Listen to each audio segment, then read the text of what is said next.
Boa noite, pessoal. Tudo bem com vocês? Esperar o pessoal chegar aqui para a gente poder bater um papo. Boa noite, Vinícius, Oliveira. Boa noite.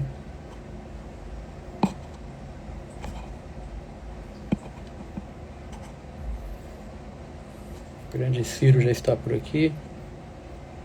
Suzimar.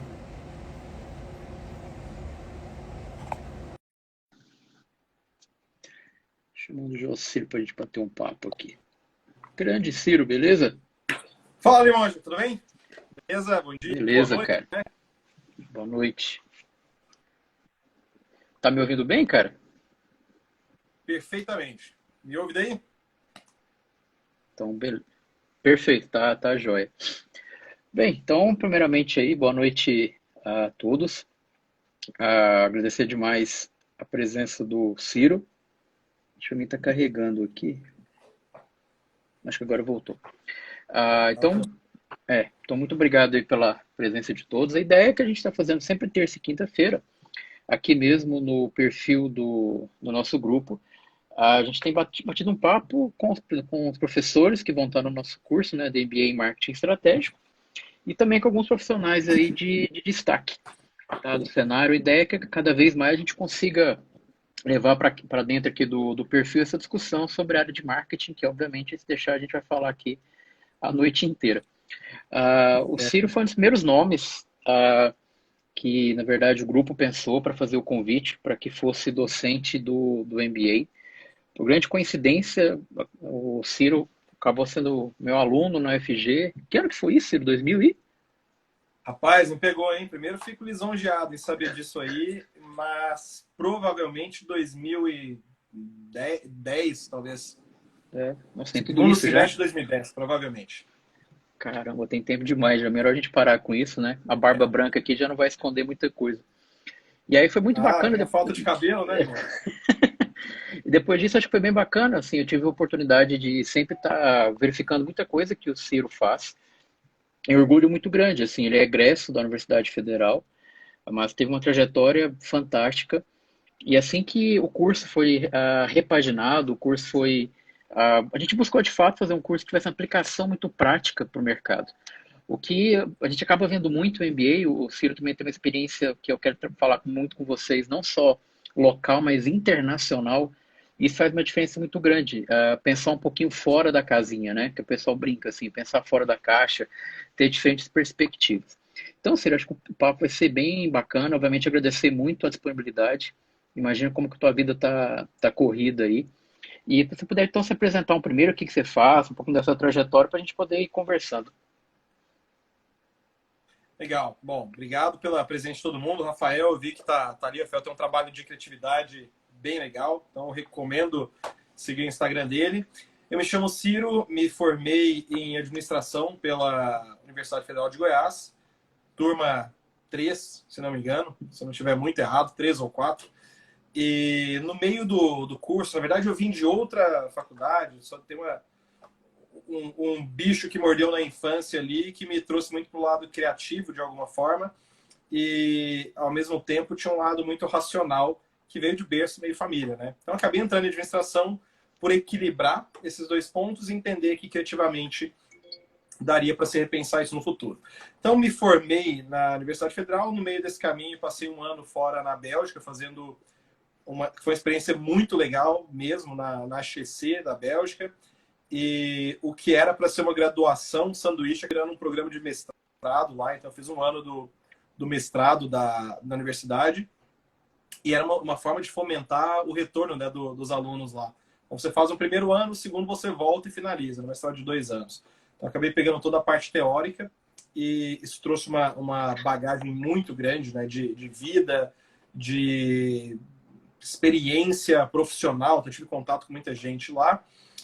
Retornei em Goiânia em 2010. E em 2010 acabei tendo outras experiências, até que em 2012 eu abri ali, comecei meu primeiro filho, um empreendimento, que é a Enredo. A Enredo completou agora, no ano passado, 9 anos de história. Começou com uma consultoria de branding, que trabalhava com pesquisa de mercado, comportamento, tendência, misturava uma evolutiva em estratégia, incorporamos o design ao longo do primeiro ano, ali, do segundo ano, e recentemente, na verdade hoje, uma estrutura que se define como uma consultoria de inovação para marcas. É um termo que acabou sendo criado aí, a gente acabou criando uma metodologia chamada Brand Innovation, que olha para vários pontos entre branding, entre cultura, performance, estratégia e a experiência. E por isso a gente tem ofertas de arquitetura, então tem um time de arquitetura, um time dedicado a branding, outra experiência, performance. Então, resumo da história, acho que é isso aí, uma introdução breve para a gente puxar de assunto. Acho que você acabou de tocando alguns pontos legais que eu queria ver contigo. Primeiro que você trabalha necessariamente tão no mercado, entre aspas, né, de marca, mas você tem uma preocupação em levar conceitos que não necessariamente são de marketing, né? Você tem sempre essa preocupação de levar múltiplos conceitos. Eu queria ver um pouco da tua experiência. Como é que você vê que o profissional de marketing tem que, obviamente, tentar entender outras áreas e relacionar? Como é que você tem visto isso aí na prática? Cara, excelente pergunta e talvez a maior dor da nossa geração atual, né? Eu digo geração do momento que nós estamos vivendo de mundo, porque existem muitas contradições nessa resposta, imagino. Então, eu vejo marca como uma tradução do que é o negócio. Então, é uma analogia que eu uso bastante para todo cliente. Onde o cliente vem, poxa, preciso de uma marca. Tá, mas o que é marca? Em resumo, muitas vezes marca é um logo. E eu falo, bom, a marca é a tradução do que é o seu negócio. Então, basicamente, se a gente fosse pensar em... Já viu um pêndulo de Newton? Você solta uma bolinha de um lado, ela bate. Basicamente, marca é aquela bolinha do meio que vai fazer com que a outra da ponta se destaque e retroalimente. Então, é basicamente essa visão. Então, um alinhamento muito grande de negócio, a marca sendo esse catalisador, isso acaba mudando cultura lá na frente, que acaba mudando comportamento, que talvez ajude a responder essa pergunta. Né? No mundo onde tem tanta informação, a informação está acessível para todo mundo, eu vejo que o maior risco de um profissional de marketing é, primeiro, achar que ele sabe tudo, segundo, ele achar que sabe demais. E eu digo isso porque as coisas mudam o tempo inteiro. E quando alguém me fala que é especialista em alguma coisa, eu não estou falando especialista pelo título de especialista, e principalmente se essa coisa é marketing digital, cara, você só pode estar de brincadeira comigo e falar que você é especialista em marketing digital, porque todo dia surge uma coisa nova. E essa coisa nova que surge vem para suprir comportamento humano. Então, o que eu vejo como grande deficiência, e é uma dificuldade de contratação, e é uma dificuldade regional, por isso eu fico muito feliz de estar contribuindo como professor, e também feliz de ver a Universidade Federal de Goiás fazendo esse movimento, né, começado por você. Eu acho que a maior miopia está entre resumir marketing digital, e isso suas subcategorias, né? A copy, o tráfego. Marketing é negócio. Marketing é resolver um problema que eventualmente que a empresa tem. E esse problema pode vir na área pode vir em RH, pode vir na política financeira, pode vir na política de P&D, pode vir no endomarketing. Então, eu diria que eu vejo o cenário dessa forma. Difícil, desafiador, muita gente jovem aprendendo muita coisa superficialmente e se resumindo a isso, né? E eu falo jovem porque eu sou esse jovem e eu sou incansável em termos de ler sobre tudo que é assunto.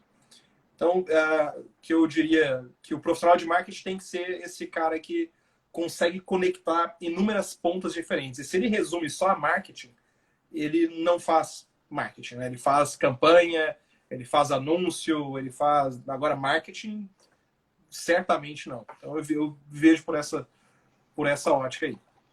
Eu faço até questão de acompanhar bastante a trajetória. Você tem até um podcast, né, que você discute também uma perspectiva de empreendedorismo. Então, você acaba sempre tentando fazer essa ponte, acaba indicando bastante. E até, acho que não sei Obrigado. se tem bastante pessoas chegando aqui, assim, por estarmos dentro de um grupo de ensino, pesquisa e extensão, e a perspectiva do MBA foi pensado o seguinte, Ciro, conversando com bastante empresário também, é que eu queria saber a sua opinião. O que eu acabo sentindo muito, e aí não estou pensando em Goiás, estou pensando no marketing mesmo, de maneira um pouco maior. Muitas vezes o marketing, o profissional de marketing tem dificuldade de sentar na mesa para tomar decisão com as outras áreas. O pessoal acaba vendo o marketing, não, depois na hora de venda você vai lá e fala com o marketing, mas aí o marketing fala, pô, cara, agora eu perdi, eu não consigo mais te ajudar. Como é que você está vendo isso? Assim, porque 90% dos casos. é, Acho que 90% dos casos é isso aí mesmo. porque o que a perspectiva é, poxa, eu tenho que sentar numa reunião com um cara de estratégia, um cara de finanças, com um cara de que área que for e mostrar como é que o marketing vai co-criar, como é que o marketing vai criar valor. Esse acho que é o grande desafio. Você está vendo então que Exato. realmente o marketing acaba sendo, digamos, minimizado então para ser só a venda nas reuniões? Como é que você tem visto isso? Cara, eu acho que mais do que minimizado para falar só sobre vendas, ele fica sempre na sombra de vendas.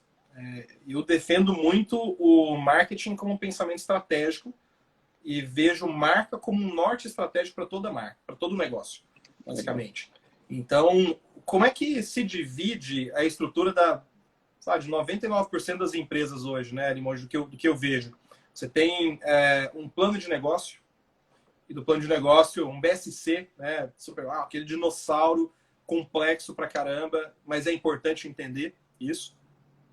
E o BSC traça diretrizes por áreas. Então, eu tenho a área de finanças, eu tenho a área comercial, eu tenho a área de marketing, muitas vezes ela está até abaixo, está dentro do comercial, não existe uma diretoria de marketing em grande parte das empresas, principalmente familiares, P&D, RH, enfim, são essas divisões. E o marketing acaba se tornando o responsável por trazer insumo para o comercial para vender alguma coisa. A forma como eu entendo ser um caminho muito mais rentável para a empresa é trazer o marketing como um cérebro para os desafios de negócio. E aí, de novo, é o marketing que eventualmente vai definir, em termos de um posicionamento, não vai definir, mas vai traduzir, em termos de posicionamento, a política de contratação de alguém. Perfil com essa cultura, para nós, não faz sentido. Um perfil ou política financeira. A gente teve uma experiência com um projeto com os dois projetos da Ambev. E foi um baque para nós, o pessoal falava, a gente sempre sabe disso culturalmente. Né? Pô, a Ambev demora 120, aliás, enfim, são 6 meses para pagar. Então você conduz todo o projeto com custo próprio. São projetos robustos, de equipe, muita equipe mobilizada, de viagem, enfim. Isso é posicionamento. Cara, nós nos posicionamos dessa forma, eu me comunico de uma forma robusta e eu sou uma das melhores empresas do mundo. Se você quiser trabalhar comigo, é assim. Eu tenho certeza que marketing define ou chancela essa política, traduzida até em cultura da pessoa. Então, nós somos robustos mesmo, somos agressivos comercialmente. E é por isso que nós temos o resultado que tem. Quer trabalhar aqui? Basicamente é isso. Então, eu concordo muito. A dificuldade que existe de se colocar alguém de marketing numa mesa de negócio é basicamente porque o cara está falando de um problema de negócio. Olha, nós estamos... Exemplo, né? E pode ser vendas também. Ou pode ser reputação. Ou pode ser... Putz, fizemos uma cagada num serviço ali, cliente reclamou na rede social, o cara é um influencer, tem milhões de seguidores. Como é que a gente resolve isso? Marketing vai provavelmente pensar, se o marketing não for estratégico, ele vai pensar com uma ótica de comunicação. Vamos fazer um comunicado retratando. Isso é o que acontece em muitos casos. Né? Agora, isso não resolve o problema. Isso resolve, talvez, cria enfim, cria uma situação, maravilha, tá aqui, ó, nos retratamos, e vem aquela resposta padrão. Nossa, ó, nós entendemos, desculpa. O que eu gostaria de ver no marketing realmente estratégico é ser um protagonista numa situação como essa, reunindo todo mundo. Cara, vamos reunir RH, vamos contratar uma agência de relações públicas, vamos trazer vendas e tentar pensar como é que a gente reverte essa situação e usa isso de um jeito positivo. E é uma dificuldade muito grande. Assim, na maioria das pessoas que nós temos contato de marketing, ou até tentamos contratar mesmo, essa miopia existe. Eu faço até aqui. Eu estou falando de A pessoa está me querendo justificar a falta de resultado falando sobre ferramenta. Mas eu uso o RD Station e vocês estão usando o HubSpot. Não interessa, né? O ponto. Interessa o processo. E essa dificuldade de olhar o todo de uma forma holística, certamente ela existe. E é por isso que muitas vezes o marketing, a cadeira do marketing é ocupada pelo amigo, pelo vizinho, pela filha, sem ter esse preparo, né? Todo mundo acha que é marqueteiro e na verdade deveria achar mesmo, porque todo mundo entende de pessoas de alguma forma. Se a pessoa for boa, né, entender contexto e pessoas, tá super resolvido. Acho que é 70% de um caminho aí. Eu acho que é interessante porque se efetivamente quer sentar na mesa, tem que estar preparado. Então essa preparação tem que vir de você enquanto profissional, aí resgatando um pouquinho do que a gente conversou, né? É o que você está lendo, como é que você está antenado, é as novidades que você está trazendo. E aí acho que a marca acaba espelhando muito isso, né? É uma cor, é um reposicionamento. E aí, você também é administrador, eu sempre brinco que na administração, igual a gente gosta de falar palavras bonitas para coisas simples, mas agora nós estamos na era do propósito, que nada mais é do que realmente a raiz, assim, o DNA da empresa que você muitas vezes você está ajustando para o mercado. E esse ajuste, muitas vezes, ele vem pela marca, só que o que a gente acaba vendo, que acho que é o MBA, eu acho que tem que ter essa diferença. Existe o mundo da literatura e existe o mundo de dentro da empresa. Você chegar no teu chefe e falar, cara, tá na hora da gente repensar, tá, mas e aí, o que eu vou ganhar com isso? E isso acho que é o grande desafio para quem trabalha com marketing. Qual que é o Exato. discurso que você consegue levar para a empresa, ao trabalhar com uma empresa de brand, né, de inovação?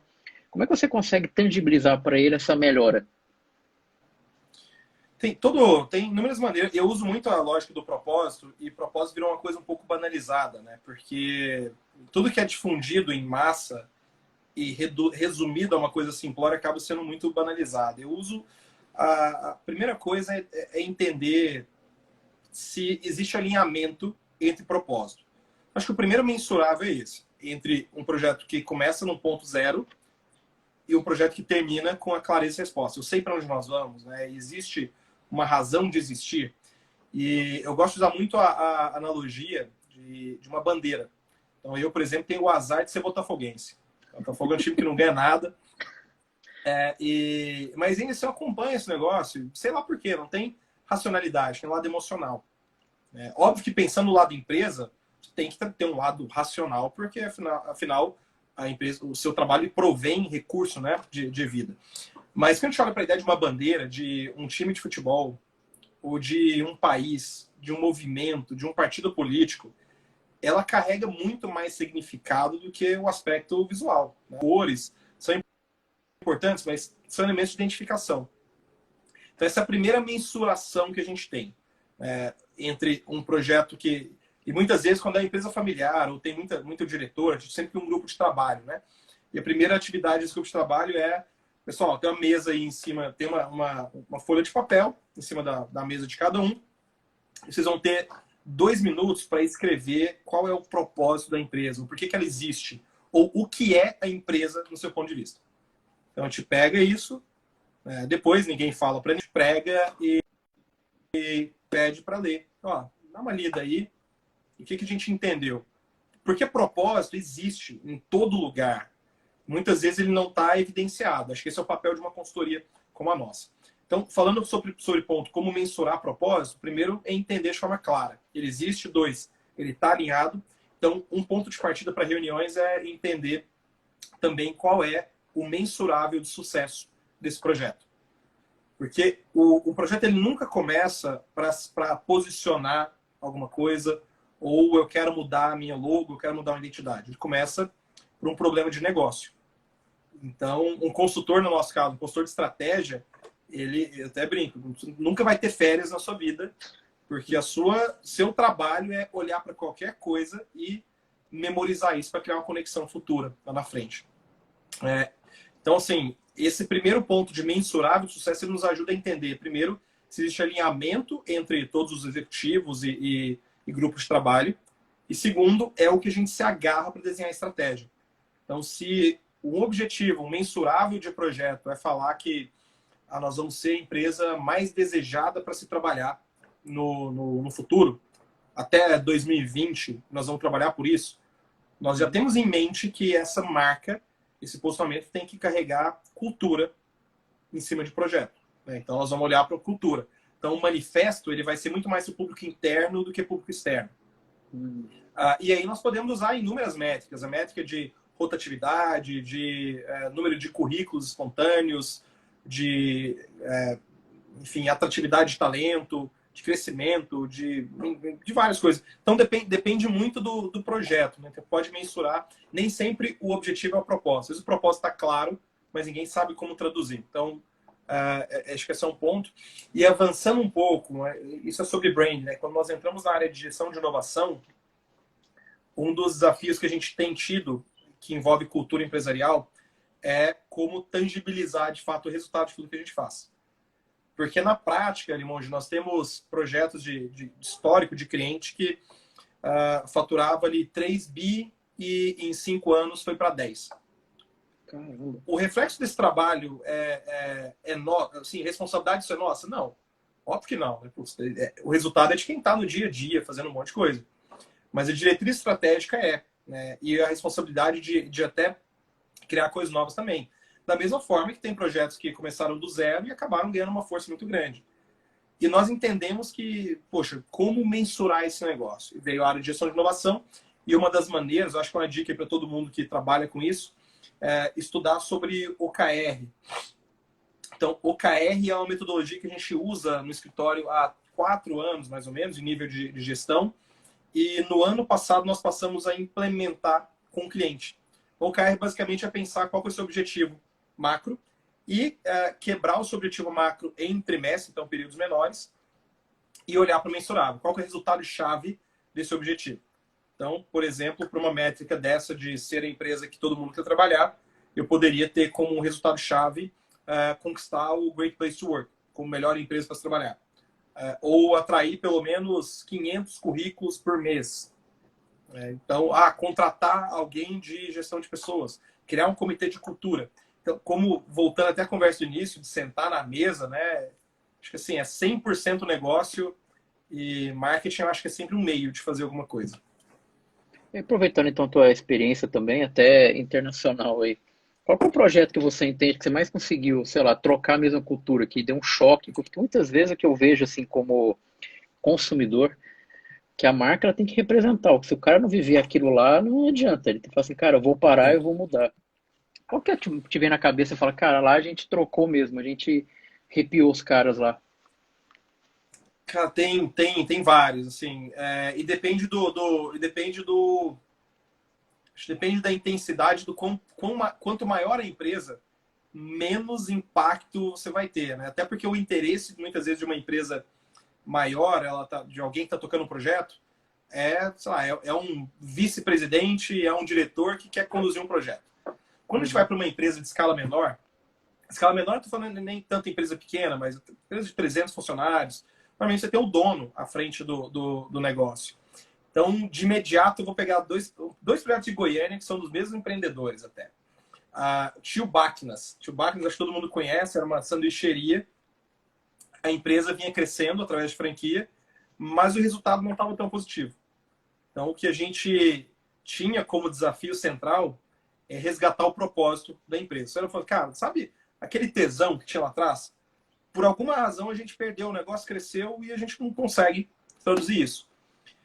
É um projeto que chacou muito ali dentro, desde o processo, então mudou-se cardápio, mudou a forma de operar, mudou relacionamento com o consumidor, e é uma empresa que até onde eu sei te acompanha, né, resultado, sim.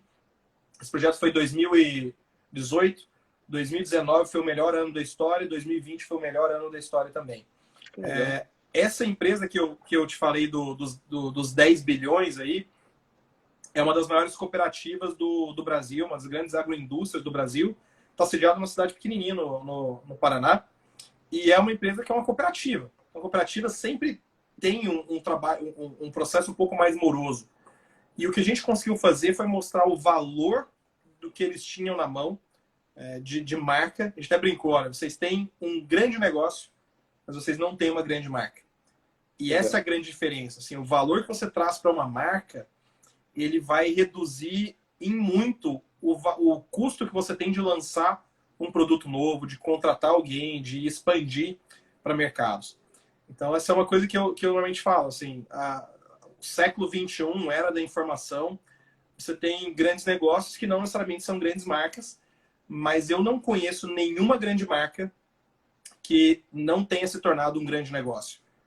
A gente pode pegar até o que nós estamos usando para nos comunicar, né? Instagram. Era uma coisa que, cara, rede social que não tinha resultado, começou ali com 8 funcionários e criou uma marca muito grande. Então, o valor está nisso, né? As pessoas usam o Instagram. Quando entra alguém como o Facebook por trás e entende como operacionalizar, entende o valor desse negócio, muda completamente a história. Acho que startup tem muito disso, né? Eu acho que esses 2 exemplos ilustram bem, assim, mas tem muita coisa legal. Esse próprio projeto da Ambev, a gente chacoalhou muito a forma como se relacionava com franquia e entramos no processo operacional. Então, esse projeto da Ambev é uma franquia chamada Pit Stop. Pit Stop é uma... Aqui em Goiânia não deu tanto certo, porque existe uma questão cultural aqui de qualquer esquina ter uma distribuidora de bebida. E Pit Stop é basicamente um container que vende cerveja num preço justo. Basicamente é isso. E no Brasil eram 1.300 unidades. Então a gente tinha um desafio de entender em todo o Brasil como a marca se relacionava com o cliente em cada praça. E se eu pego Salvador ou pego Feira de Santana, que está a 100 quilômetros dali, é completamente diferente. Olhando para isso, nós entendemos também que existia uma insatisfação de franqueado. Então vamos mudar esse negócio. Vamos repensar a forma de comunicar. Vamos entender que nós temos uma grande força, que é a capilaridade logística desse negócio, em grandes praças. Então, o que a gente sugeriu? Trazer Pit Stop como braço operacional de uma outra startup da Ambev, que era o Zé Delivery. Que era uma empresa que estava tentando expandir para o Brasil, estava ali em São Paulo, estava no Rio, estava em Salvador, mas não conseguia crescer, porque não tinha tanta adesão. A cerveja chegava quente, demorava. Então, como é que a percepção de marca que vem da percepção de consumo pode contribuir para isso? Se eu tenho um problema de cerveja está demorando e está gelada, cara, beleza. Como é que eu posso mudar a percepção do cliente com relação a isso? De falar que é gelada, é rápida, é num preço bom. Pô, legal. Agora, operacionalmente, como é que eu resolvo esse problema, né? E aí, até falando para caramba, mas eu acho que uma coisa que, voltando no assunto do marketing na mesa, é muito fácil, né, criar uma solução ou criar aquela puta ideia se você tem recurso infinito. Mas no mundo de recursos finitos, isso não é possível. Como é que eu resolvo um problema de, sei lá, de vendas? Não, nós vamos anunciar no Google quanto que você tem de verba. Não tenho, tenho R$1.000. Cara, você tem R$1.000 e quer vender 200 mil? É impossível. Ou se eu tenho 200 mil reais e quero vender 1 milhão, da mesma forma. Assim. Então, a lógica custo versus resultado, ela se inverteu completamente do meu ponto de vista agora, né, nessa era digital. E ainda tem gente pensando marketing com esse ponto de vista antigo. De, vamos fazer campanha, vamos fazer anúncio, vamos gastar tanto. Gastou tanto e não deu resultado. Não deu resultado porque... E aí você justificativa. Então, eu acho que esse é um ponto fundamental. Olhar para o todo, que é muito fácil pegar uma situação como essa de um Zé Delivery, de um Pit Stop, e falar, não, o problema é logística e não tem como resolver. Ou vamos abrir várias pit stops, bares ali para distribuir esse negócio. Então, realmente olhar o todo. Tem um ponto bacana, se o pessoal está participando aqui, se me permite, vou jogar uma pergunta aqui.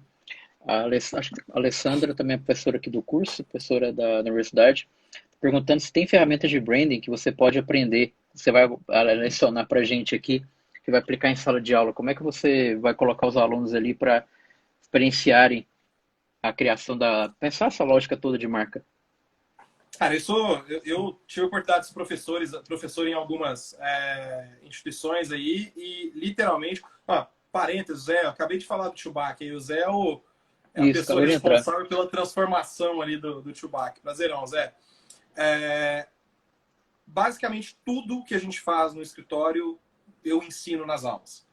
Porque eu acredito muito, eu acho que quanto melhor forem as marcas, melhor vai ser o mundo, mais lucrativo vai ser o processo para as empresas e mais relevante vai ser para as pessoas. Então, assim, basicamente tudo que a gente faz no escritório hoje, eu abro nessas aulas. Óbvio que eu não posso abrir projeto, não posso abrir necessariamente como a gente faz, mas Uhum. a ideia é sempre trabalhar desafio hipotético dentro. Então, como eu crio um posicionamento na prática?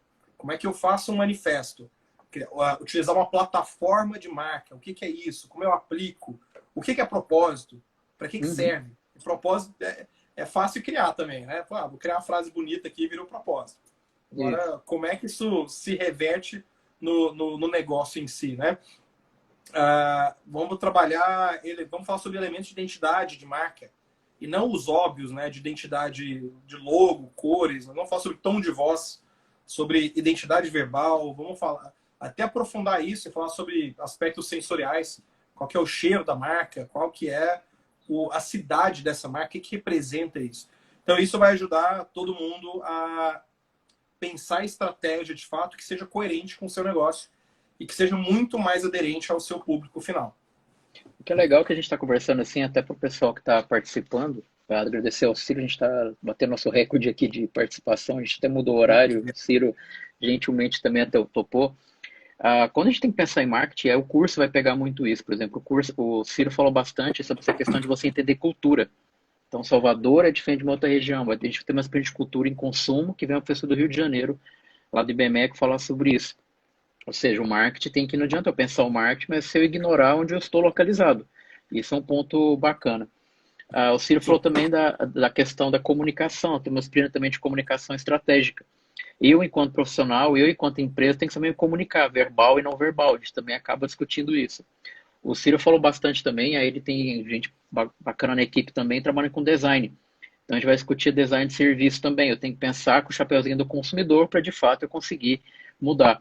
Então é importante também eu tenho que pensar na experiência do consumidor. A experiência do consumidor também, de fato, vai fazer toda a gestão.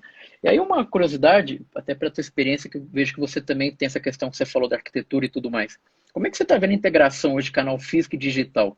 Principalmente com essa questão da pandemia, como é que você está vendo essa... Porque até então, assim, eu achei bacana quando você falou no início, o cara fala que esse preço de marketing digital hoje tá tudo mudando, né? Isso acho que é a Sim. grande mudança. Mas até então todo mundo levou os canais digitais. Só que agora o cara tem que voltar o consumidor pro físico. Porque ele está pagando aluguel, ele está pagando ali. Como é que você está vendo isso, Ciro? Ainda é um desafio, vou dar exemplo. Nós estamos nessa situação, né? Por exemplo, nós ainda estamos em home office, todo mundo trabalhando de casa, nós continuamos pagando aluguel. A gente acabou de, inclusive, fazer uma reforma. E cada vez pensando que, caramba, o que vai ser, como é que nós vamos utilizar os espaços? Eu não sou a pessoa especialista, né, em experiência do time, mas o que eu percebo é que na urgência de entrar para o digital, as empresas simplesmente viraram a chave. Não, então eu deixava de vender físico, vou vender digital. Isso gerou uma expectativa muito grande para todo consumidor. Porque se lá em abril, março, abril, a experiência de compra digital era simplesmente para suprir aquilo que eu tinha de necessidade, comprar comida, ou pô, vou ajudar um escritório, vou ajudar uma empresa local, vou ajudar um restaurante, agora isso passa a ser uma experiência de fato. E também se mudou muita coisa. Será que eu vou num restaurante se eu posso pedir em casa? E se o restaurante não consegue fornecer a mesma experiência para casa, ele já está, né, do mercado, aí, no meu ponto de vista, nos próximos anos. E o que eu te respondendo isso aí, irmão, eu acho que as pessoas simplesmente, os empresários, simplesmente viraram a chave do físico para o digital. E fazendo a mesma coisa que se fazia no físico digital. O que eu vejo como próximos passos de fato, ter motivos, ter razões para que a pessoa vá até você. Então, isso não vai vir, no meu ponto de vista, simplesmente pela promoção, por ser mais barato, ou pela fidelidade. Eu acho que isso ajuda, mas isso acaba quando você deixa de fazer. É igual anúncio. Marca que não tem... Empresa que não tem marca, vende quando faz anúncio. Deixou de fazer, cara, é muito provável que as vendas caiam, não tem perenidade, né? Então, eu vejo que o investimento do digital passa pelo que você colocou de design de serviço. Entender qual é a jornada dessa pessoa e como eu acendo uma fagulha na cabeça dele ali, através do que eu posso fazer agora, de canais digitais. Uma mensagem, Vou te perguntar, assim, qual foi o restaurante que, de repente, você pediu... Eu peço comida com muita frequência em casa. E óbvio que eu passo, em muitos casos, pelos aplicativos. Uhum. Mas olha que curiosa aí a situação e comportamento. Tem um restaurante japonês aqui perto de casa, chama Hattori. Inclusive, quem for de Goiânia, dá uma olhada, super, super demais o negócio. E eu sempre pedia o japonês pelo app. E um amigo meu, um cliente meu, me indicou: Ciro, você conhece alguém aí que faça entrega aqui no Portal do Sol e tal? Falei, ó, tem esse restaurante japonês. Tem esse restaurante aqui que pra mim é muito, muito bom. E passei o contato. Ele fez o contato pelo WhatsApp. E recebeu em casa assim, uma cartinha: ó, obrigado por pedir e tal. Então esse mimo que pensa na jornada acaba agregando. Eu te pergunto assim, você recebeu algum retorno assim, nossa, e aí, como é que estava a comida? Eu sei que você gosta de franga parmegiana, Limonge. Pô, estamos fazendo um hoje aqui, tá quentinho o negócio. E aí, vai querer? Assim, é esse tipo de oportunidade que eu acho que os restaurantes perdem. E o Rattori é um restaurante que faz isso comigo. Eu costumava sempre pedir de segunda e terça-feira. Passei a não pedir no app, pedir direto lá. E muitas vezes eu vou até lá buscar, porque eu sei que os caras têm taxa. E eu sei que isso influencia muito na margem deles. Então é uma preocupação que eu quero que aquele restaurante que eu gosto não quebre, porque tem pandemia.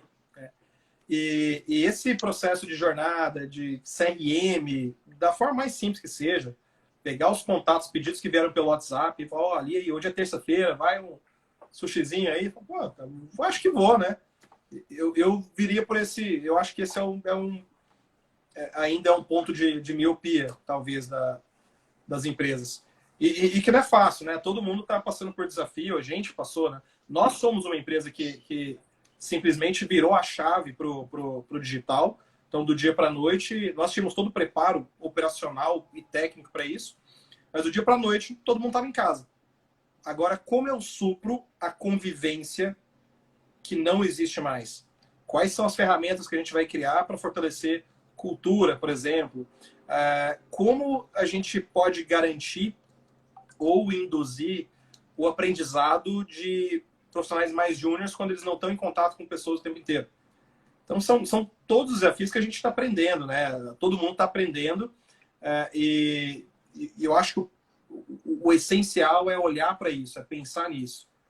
Você não vai resolver todos os problemas, até nós, enquanto consumidores, estamos, de alguma forma, aprendendo também a conviver com isso, muito mais propensos a aceitar erros, né, nesse caso, porque, afinal, erra quem está fazendo alguma coisa diferente.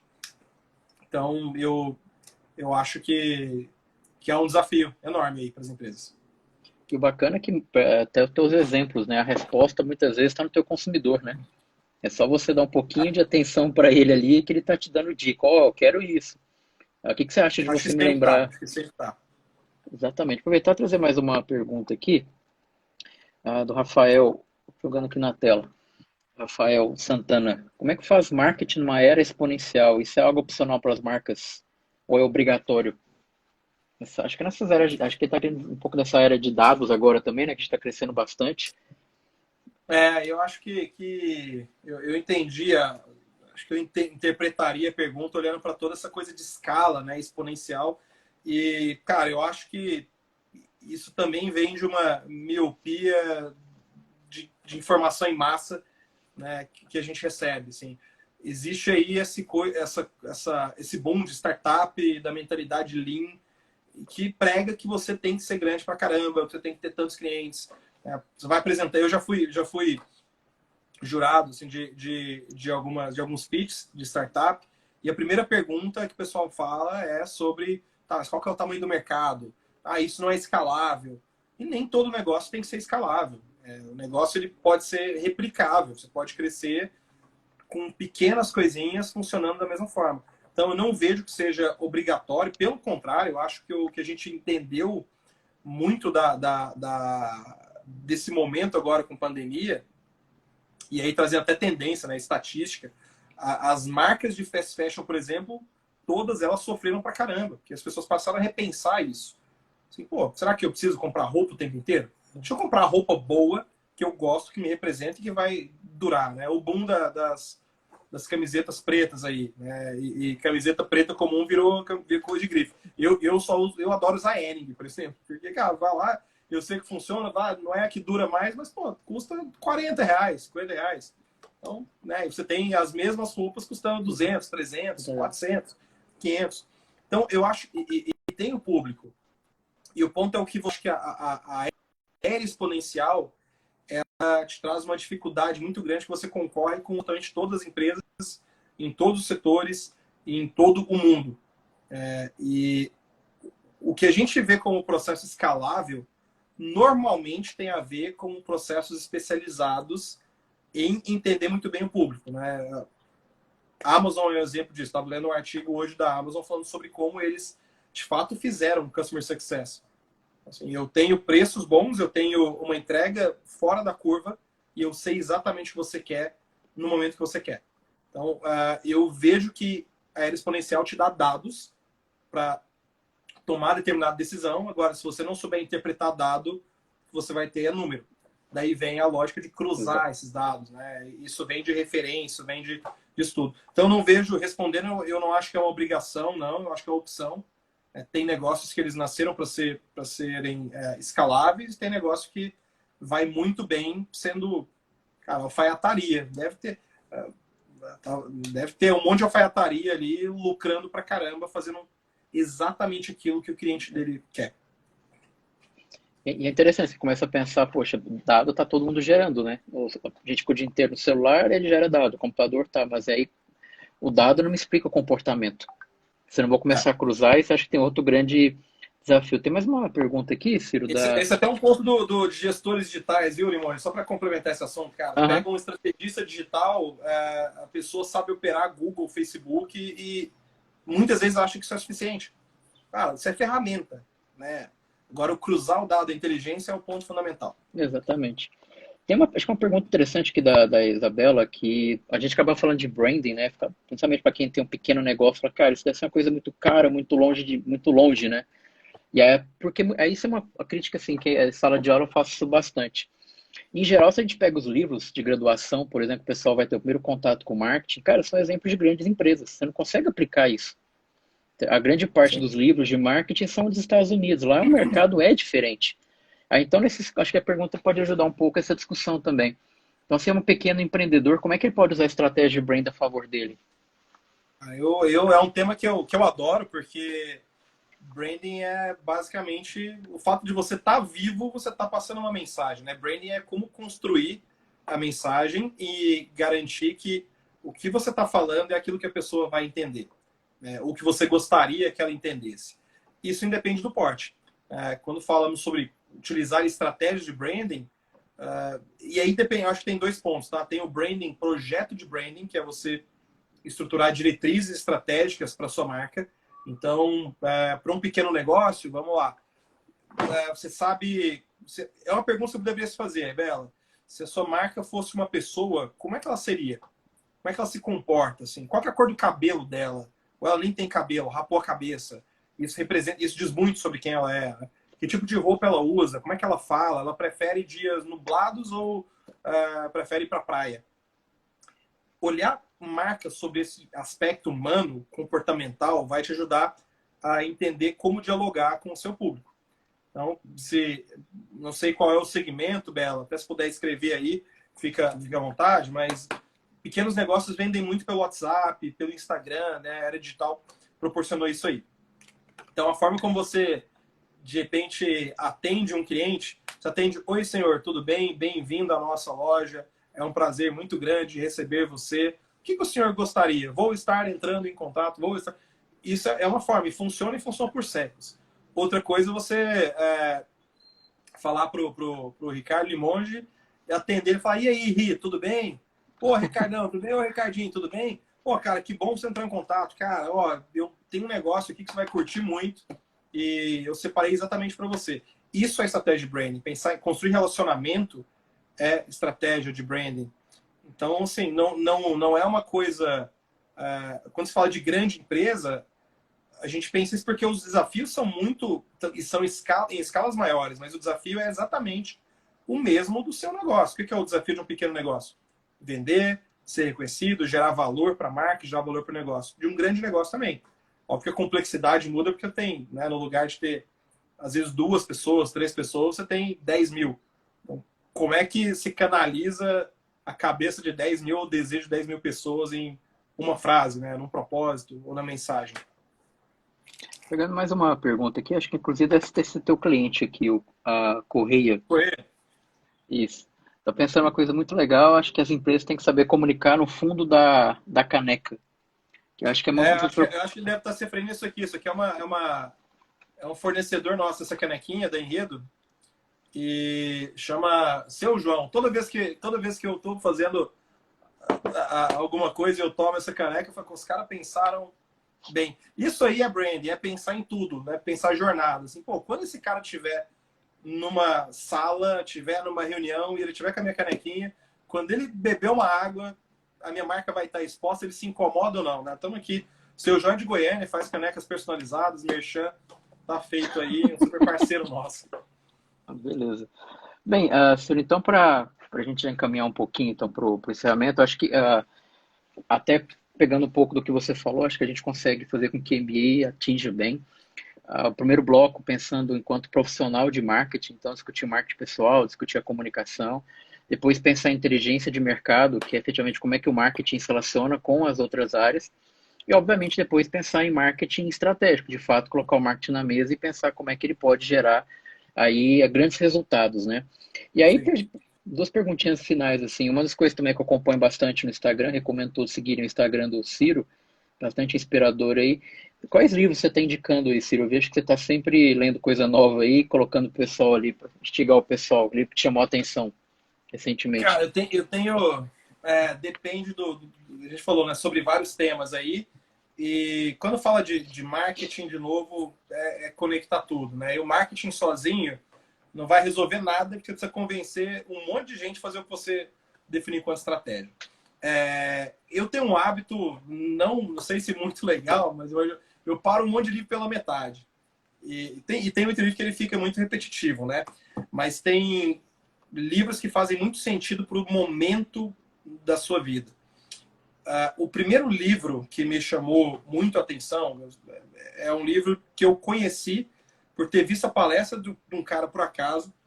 Esse cara chama Martin Lindstrom. É um livro que eu recomendo para absolutamente todo mundo. E ele tem uma série de livros. Ele explora marketing sob o ponto de vista sensorial e muito comportamental. É quase um livro de economia comportamental aplicada ao dia a dia, assim, né? Explica o porquê que a gente faz o que a gente faz. Então é um dos livros é A Lógica de Consumo. Acho que é um livro muito bacana, mudou muito a minha percepção.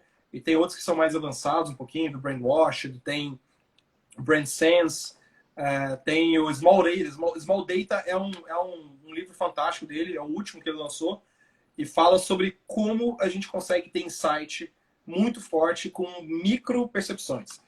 E isso é uma forma de pensar, é um exercício, né? E esse cara é o cara que foi responsável por colocar a Lego no jogo de novo. Então, a Lego é uma empresa que estava falindo e o cara olhando um tênis rasgado de uma criança no México que andava de skate, conectou os pontos e falou, putz, isso é interessante. Não é que a criança não gosta de Lego mais, porque ela tá jogando videogame. Ela tá achando Lego muito fácil, porque Lego antigamente era montar casinha. Concorrer com Playmobil, né? E de repente os caras lançam a Estrela da Morte para montar, assim, caramba, já junta pai, filho, família inteira para montar. Então, Lógica de Consumo é um livro que é muito legal, acho que é uma porta de entrada aí para muita coisa. E um livro que eu tô lendo e relendo, assim, é um livro que foi lançado recentemente da Netflix, chamado A Regra é Não Ter Regras.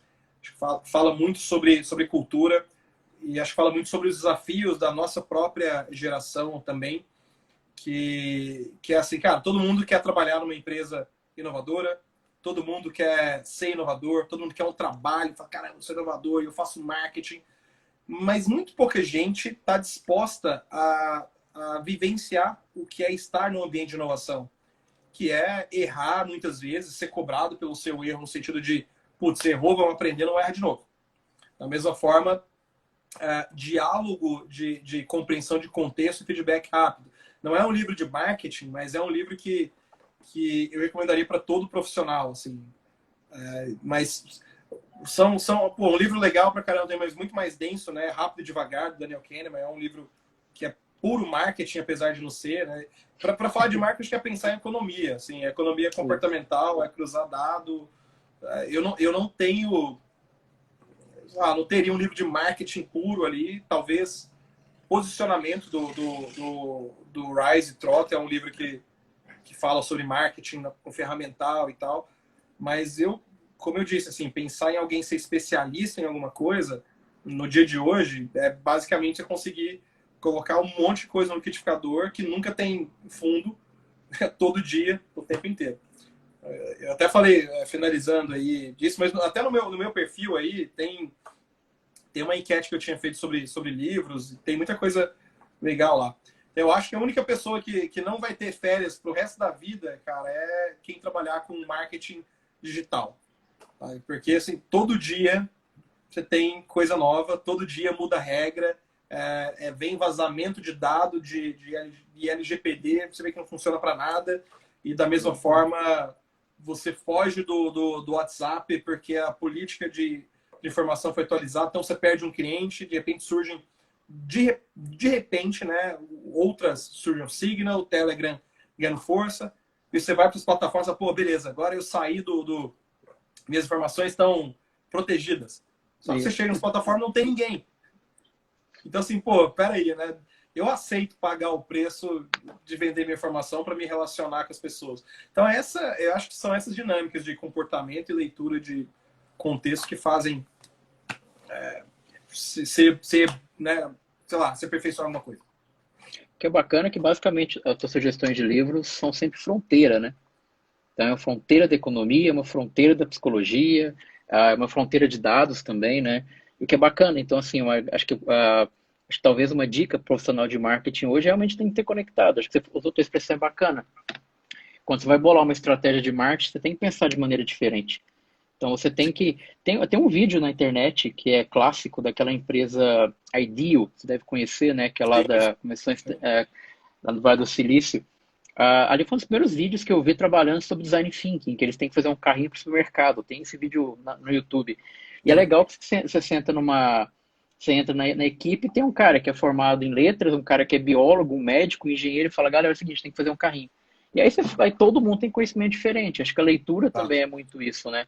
Porque a gente vai pegar um Demais. livro de. Até nisso aí, pensar, até, acho que é uma curiosidade, na forma como nós construímos a Enredo, eu, quando estava na faculdade ainda, passei um tempo em São Paulo, deu super cara de pau, mandei e-mail para uma pessoa que eu admirava pra caramba lá, falou, ó, quero aprender com você, queria passar umas 2 semanas. 2 semanas viraram 3 meses, e um dos primeiros projetos que eu participei lá foi o repostamento da rede Posse Ipiranga no Brasil. Acho que foi o primeiro. Eu lembro que eu tava pegando o Asa Branca, aquele ônibus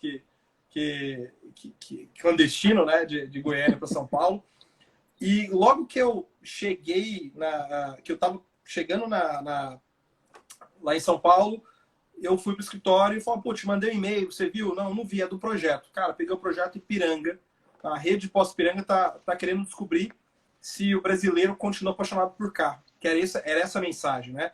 Apaixonados por carro como todo brasileiro. E a nossa equipe de projeto éramos um estudante de administração, que tinha tido experiência só de estágio, em vários estágios diferentes, uma pessoa de cinema, um publicitário e uma pessoa de artes cênicas. Legal. E o nosso desafio era entender esse ponto aí, né? O que a gente fez? Foi pra rua, conversou com um monte de gente. Isso para mim foi uma escola, assim, né? E acabou virando o Tem Lá no Posto Ipiranga. Tem Lá no Posto Ipiranga. A percepção de que Ipiranga não é um posto que vende gasolina, mas ele é um posto de serviço, ou poderia ser posicionado como. E vem desse cruzamento de dados, né? Eu sozinho, um cara de marketing sozinho, não vai. O marketing não vai salvar o mundo, né? E sozinho, muito menos. Então, isso aí é uma curiosidade muito legal. O vídeo da Ideal é muito interessante por conta disso aí. Até se você pegar, acho que os principais, falar uma palavra por CMO da vida, né? Os Chief Marketing Officer, aí os caras são poucos que são formados. O cara é engenheiro, o cara vem da antropologia, sociologia, ele vai levar isso para dentro ali do negócio. Então, Sim. Ciro, cara, te agradecer demais, demais aí pelo teu tempo. Imagina a correria ainda mais dentro de casa aí. Obrigado É mesmo pela dedicado com a tua filha atenção. pequenininha, recém-nascida. Tá vendo? Tem que cuidar essa parte gostosa demais, cara. E agradecer Demais. muito aí a tua disponibilidade, a parceria, sempre quando eu ou o grupo a gente te sonda, você está sempre disponível. Muito obrigado aí pela essa humildade de conseguir compartilhar um pouco da tua experiência. Agradecer a todos também que puderam participar agora à noite. E aí, Ciro, tá aberto aí, se quiser falar os teus últimos comentários aí, mas, cara, muito obrigado mesmo por toda a sua participação e apoio aí. E, obviamente, só relembrando a todos, o Ciro vai estar com a gente, então, no MBA, em Marketing Estratégico. É um cara extremamente acessível, recomendo vocês a seguirem ele lá aqui no Instagram. O podcast dele eu passo para alguns alunos também, acho que são fronteiras e insights bem legais aí, Ciro. Legal. Pô, obrigado. Fico feliz de estar encabeçando esse curso e também de contribuir, né? Sobre o podcast, acho que é uma válvula de escape de, de pandemia, né, Limonge? Mas o que é um exercício, até aprendi isso num livro, tá? No Princípios, o livro do caramba, do Ray Dalio. Basicamente, o que eu fui fazendo no podcast, até estou super em falta, ele tem uns 8 episódios, 9, não sei exatamente. Eu tenho um monte de coisa escrita e pouca coisa gravada. Mas, basicamente, reúne um pouquinho dos aprendizados e percepções que eu tenho tido ao longo desses 9 anos de empreender, né? E empreender é uma tarefa que é dura pra caramba, pesada pra caramba, na maioria das vezes, muito solitária. E o solitário nem quer dizer se você tem ou não tem sócio. Assim, a maior parte da nossa história eu acabei estando sozinho assim, na frente. Hoje nós temos 2 sócios, uma sócia e um sócio em cada área. E ali narra esse aprendizado, porque é meio foda. Então, quem tiver negócio, quem quiser abrir um negócio, ou quem não quer, assim, odeia negócio, pô, eu sou completamente anticapitalista, acho que convém ouvir, porque tem alguns aprendizados que podem fazer sentido para você. Então, muitíssimo obrigado a todos, então, que participaram. A gente vai se falando aí. Assim que terminar aqui, eu vou Valeu. deixar essa live aqui gravada para vocês poderem assistir também. Obviamente, o endereço do Ciro está à disposição. Cara, se cuida então. Muito obrigado aí. Cuida bastante da tua pequenininha aí, com muita saúde e paz. Galera, obrigado então. Fiquem Valeu, com obrigadão, Deus. Até a gente. próxima. Abraço. Tchau, Boa tchau. semana. Valeu.